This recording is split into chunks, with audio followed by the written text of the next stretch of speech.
দর্শক, আসসালামু আলাইকুম। কেমন আছেন সবাই? আশা করি ভালো আছেন। আজ আমি আপনাদের একটি চকলেট কেক ডেকোরেশন করে দেখাবো। আমি আগে থেকে একটি চকলেট স্পঞ্জ কেক তৈরি করে রেখেছিলাম। এই কেকের ভিডিও আমি আগে আপলোড করেছিলাম।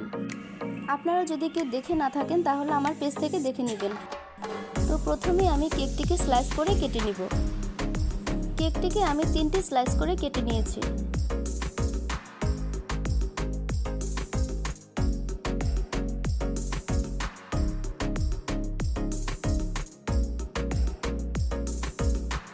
কেকের জন্য আমি আগে থেকেই সুগার সিরাপ রেডি করে রেখেছিলাম। এখন আমি অল্প অল্প করে কেকে সুগার সিরাপ অ্যাড করব।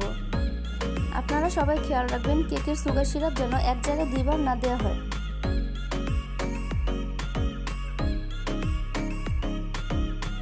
আমি পরিমাণ মতো ক্রিম দিয়ে নিয়েছি, আপনারা চাইলে বাড়িয়ে কমিয়ে